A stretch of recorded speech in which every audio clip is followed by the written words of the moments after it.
Hello and welcome everyone. तो कैसे हैं सब? आशा करती हूँ सब ठीक होंगे, स्वस्थ होंगे और खुश होंगे। और यहाँ सुबह सुबह खाना बनाने की तैयारी हो रही है, जो कि रोज़ ही होती है। और बस तेल में प्याज हरी मिर्ची छौंक दिया है और यहाँ पे गोभी छोंक दिया है। और मैं बनाऊँगी गोभी आलू का भुजिया। तो बस आलू भी धो के काट ले रही हूँ। और सुबह बहुत ज़्यादा जल्दबाजी हो जाती है, ऐसा लगता है कि टाइम बिल्कुल भागे जा रहा है और किसी तरीके से ना टाइम को रोक लो, तो ये हालत हो जाती है। और कई दिन मैं सोचती हूँ कि रोज़ का ही ये काम होता है कि खाना बनाओ और खाना बनाओ, क्योंकि बिना खाना बनाए और खाना खाए तो गुजारा ही नहीं है। और लेडीज़ के लिए तो जो हाउसवाइफ़ है, जितनी भी हाउसवाइफ़ है, तो ये वाला काम जो होता है सबके लिए समय पर खाना तैयार करना है बहुत ज़रूरी। क्योंकि अगर खाना बनाने में देर हो जाए ना, फिर चाहे आप बाकी कोई भी काम करते रहिए या इतनी देर से आप किसी भी काम में लगी थी, लेकिन अगर खाना बनाने में देरी हो जाती है ना, तो ऐसा लगता है मतलब क्या कर रही थी, है ना? इतनी देर से क्या हो रहा था, क्यों नहीं हुआ? इससे अच्छा है कि आप सबसे पहले खाना भी बना दीजिए टाइम से, फिर जो बाकी के जो छोटे मोटे या बहुत सारे जो भी आपके पास काम पड़ा है ना, वो काम होते रहेगा। खाना बनाना सबसे ज़रूरी काम होता है। टाइम से खाना नहीं बना मतलब कोई काम नहीं हुआ, कोई काम नहीं किया। मतलब सब लोग यही सोचते हैं, यार अभी तक खाना नहीं बना, मतलब क्या काम किया, तुम क्या कर रही थी सुबह से? तो यही सोच होती है। तो बस इस वजह से ना मैं बस नहा के पूजा की और मैं खाने बनाने में लग जाती हूँ। और यहाँ पे पीहू को भी मुझे खिलाना पड़ रहा है, क्योंकि पीहू अपने से नहीं खाती है, मैं पहले भी बता चुकी हूँ। और जितने भी छोटे बच्चे वाली मम्मी है ना, जिनके बच्चे बहुत छोटे हैं, जैसे पीहू की तरह है, जो जिनको हाथ से खिलाना पड़ता है, तो बाकी कामों के साथ ये भी एक काम होता है। क्योंकि जब तक बच्चा खा रहा है आप कुछ नहीं कर सकते, उसे बैठ के आपको खाना खिलाना है, तो आपके पास और कोई ऑप्शन नहीं है। जैसे आप फटाफट से काम भी निपटा लो। छोटे बच्चे ना थोड़ा सा टाइम लगाते हैं खाना खाने में। और यहाँ पे आज पीहू के लिए मैंने पास्ता बनाया है, तो बस उसको सर्व कर दे रही हूँ। पास्ता खिलाऊंगी तो मैं ही, लेकिन बस निकाल दे रही हूँ। और यहाँ पे ये भी खाना खा रहे हैं और तब तक मैं पीहू को भी खाना खिला दूँगी। यानी जब मैं सुबह उठती हूँ ना, तो सुबह से लेकर ये वैसे 11, जैसे आफ्टरनून शिफ्ट होता है ना, तो ये थोड़ा लेट निकलते हैं।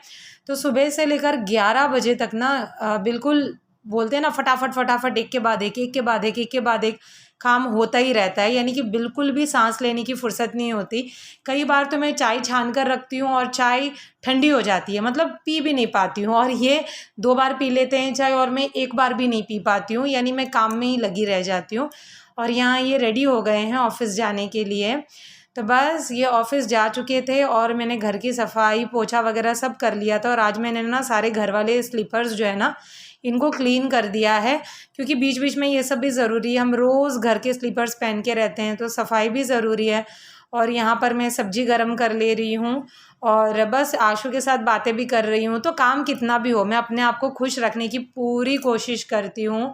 और बस खुश रहना बहुत ज़्यादा ज़रूरी है, क्योंकि काम तो आपको करना ही है। अगर आप टेंशन में करो, अपसेट होके करो, थक के करो, तो भी आपको काम करना ही है। तो इससे अच्छा है खुशी खुशी करते हैं, अपने आप को खुश रखना। जब आप खुश रहते हो ना, तो काम भी आप फटाफट कर लेते हो। इस बात पे ज़रूर गौर करना। तो बस यहाँ पे मैं फटाफट से सब्जी गरम कर लूँगी। और आज जो है हमारी आशु पीहू को लगा रही है मेहंदी। और बच्चों को मेहंदी लगाने का बहुत ज़्यादा शौक़ होता है। यानी कोन मैंने ले रखा है, मैंने अभी तक लगाया नहीं है। मुझे फुर्सत ही नहीं मिला है ये सोचने के लिए भी कि मैं कब लगाऊं मेहंदी। लेकिन बच्चे अपना लेके बैठ गए हैं, मतलब उन्हें अच्छा लगता है और मुझे भी अच्छा लगता है। जब मैं छोटी थी ना, तो मैं ऐसे ही अपनी मम्मी को लगाती थी मेहंदी। मेरी छोटी बहन थी, छोटी बहन को लगाती थी। मुझे बड़ा शौक़ था मेहंदी लगाने का। और यहाँ पे मेहंदी लगाने के बाद पीहू आ गई है। शाम को मैंने चाय वगैरह निकाला है, तो चाय में नमकीन खाने की आज इच्छा हो गई है, तो बस उसे चाय में नमकीन खिला रही हूँ। और रात के खाने में आज मैं बनाने वाली हूँ तड़के वाली दाल, क्योंकि फूलगोभी आलू की भुजिया बहुत ज़्यादा बच गई है। तो मैंने सोचा कोई सब्ज़ी नहीं बनाते, कुछ अलग बनाते, तो तड़का दाल बनाऊँगी। तो बस दाल को अच्छे तरीके से धो लिया है। जो भी मिक्स दाल होते हैं ना, 3-4 तरीके के दाल ले लिए हैं। जैसे मैंने अरहर दाल ले लिया है, मसूर दाल ले लिया है, और वो जो छिलके वाला दाल होता है वो ले लिया है। तो सारा 3-4 तरीके के दाल मिक्स करके उसे अच्छे से धो लिया। उसमें नमक, हल्दी पाउडर, थोड़ा सा तेल, हींग डाल के प्रेशर कुक कर लिया। और उसके बाद में मैं तड़का दूंगी। तो बहुत टेस्टी लगता है ये रोटी में, बहुत बढ़िया लगता है। और बस अभी आशु ने ना अपने हाथ पे मेहंदी लगाई है, और मतलब बहुत अच्छा मेहंदी लगाया है उसने। और यानी ये सब सीखने का शौक होता है ना लड़कियों को। तो ये देखिए मेहंदी फर्स्ट टाइम लगाई है ना, मतलब पूरे हाथ में अपने से सब कुछ। ये पीछे ये देखिए मेरा। तो बस अरे रुकिए मैडम, अब मेरा भी दिखाना है। तो इतना घुसना थोड़ी है कैमरा में, दूर से दिखाओ ना। ये देखो, ये दीदी ने लगाया। हाँ बहुत अच्छा है। कल और अच्छा कलर पीछे का भी। मेरे को मेहंदी लगाने का पता नहीं, बचपन से लेकर आज तक बहुत शौक है। दूसरे में मैंने नहीं लगाया। हाँ तो कल लगा लेना। लग गया था ना। तो लड़कियों को इस चीज़ का बहुत शौक होता है। और यहाँ पे मैंने दाल तड़का बनने के लिए रख दिया है, और अभी मैं इसका जो ये हरे प्याज होते हैं ना, तो इसका पकौड़ा बनाऊंगी। अभी मैं इसको हरे प्याज बोलते हैं। और आपने पढ़ाई कर लिया? देखो क्या सब लिखा है। कुछ नहीं लिखा। चलो लिखो फटाफट। और मैं अभी बाजार गई थी ना, बस तो ये सब्जी वगैरह थोड़ा बहुत लाके इस थैली में। और ये हरे प्याज के पकौड़े बनाने का सोच रही हूँ दाल तड़का के साथ। बस फटाफट से हरे प्याज को काट लूँगी मैं, और उसके बाद पकौड़े। तो खाना ना मुझे मतलब टाइम नहीं लगता खाना बनाने में, मैं फटाफट बना लेती हूँ। पहले तो ऐसा था कि जब हम मम्मी के यहाँ थे तो उतना नहीं फटाफट बना पाती थी, क्योंकि आदत नहीं थी। लेकिन अब अकेले रह रहे के 2 बच्चे हैं साथ में, तो बच्चों को भी संभालना है, घर का काम भी करना है, तो सब कुछ अब मैं मैनेज कर लेती हूँ बहुत अच्छे तरीके से। तो बस यहाँ हरे प्याज को काट लिया मैंने, और उसके बाद उसे धो लिया। उसमें डालूँगी बेसन, थोड़ा सा नमक, स्वाद अनुसार नमक जाएगा इसमें।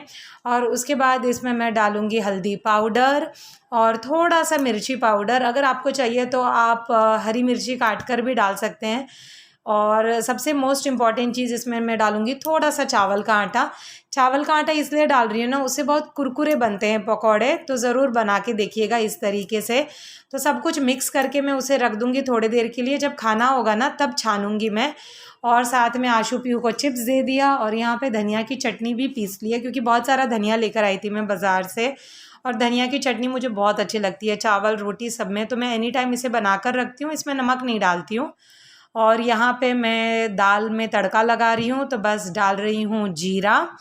और जैसे ही जीरा का कलर थोड़ा सा चेंज होगा तो प्याज, हरी मिर्ची और लहसुन, अभी लहसुन नहीं डाला है, प्याज और हरी मिर्ची डाल दिया, और उसके बाद लहसुन और अदरक अब डाला है मैंने एक साथ। और सबको अच्छे तरीके से अब फ्राई कर लेना है। आपको थोड़ा सा इसका कलर चेंज होने देना है। आप देखोगे जैसे जैसे ये फ्राई होगा ना, कलर हल्का चेंज हो जाएगा। तो यहाँ पे जब ये थोड़ा सा फ्राई हो गया तो इसमें गए कटे टमाटर, और टमाटर डालते ही बड़ा अच्छा खुशी खुशी मन हो जाता है सब्जी को देखकर। और हरे धनिया की तो बात ही क्या है। तो बस इसमें अब धनिया भी डाल दिया मैंने काट कर। और वैसे आप इसमें तेज पत्ता भी डाल सकते हो, लेकिन क्योंकि मैंने हरा धनिया डाला है ना, तो मैंने तेज पत्ता नहीं डाला है। और थोड़ा सा इसे अच्छे तरीके से फ्राई होने देंगे। और जैसे ये फ्राई होगा आप देखोगे कलर चेंज हो गया है, और तेल एकदम से छूट जाएगा, आपको नज़र आएगा कि तेल अलग हो गया है बिल्कुल। तो अब इसमें जो ये दाल मैंने प्रेशर कुक करके रखा था इसे डाल दूँगी, और सब कुछ अच्छे से मिक्स कर दूँगी मैं। अगर आपको घी में तड़का लगाना है तो घी में लगा लीजिए, स्वाद और बढ़िया आता है। लेकिन क्योंकि आशु के पापा घी ज़्यादा पसंद नहीं करते ना, इसलिए मैं नॉर्मल तेल में तड़का लगाती हूँ। और यहाँ मेरा दाल तड़का हो गया है रेडी। और इसके बाद यहाँ पे मैं अब पकौड़े भी छान लूँगी। तो पहले ही मैंने सब कुछ मिक्स करके रख दिया था, बस खाने की टाइम आई तो अब फटाफट से इसे फ्राई कर लूँगी। तो मैं इसी तरीके से करती हूँ और सब कुछ मैनेज कर लेती हूँ। और बच्चे हैं हाँ, शुरुआत में जब इतना प्रैक्टिस नहीं था तो बहुत ज़्यादा दिक्कत होती थी बच्चों के साथ, स्पेशली पीहू के साथ। आशु अकेली थी तो भी इतना प्रॉब्लम नहीं हुआ, लेकिन जब पीहू हुई ना तो 2 बच्चों के साथ पूरे घर का काम संभालना और मैं अकेली, बहुत ज़्यादा परेशानी होती थी। लेकिन अब बिल्कुल आदत हो गई है और अच्छे से मैनेज कर लेती हूँ। बस इसी के साथ आज का व्लॉग एंड करती हूँ, फिर मिलूँगी नेक्स्ट व्लॉग में। तब तक के लिए बाय।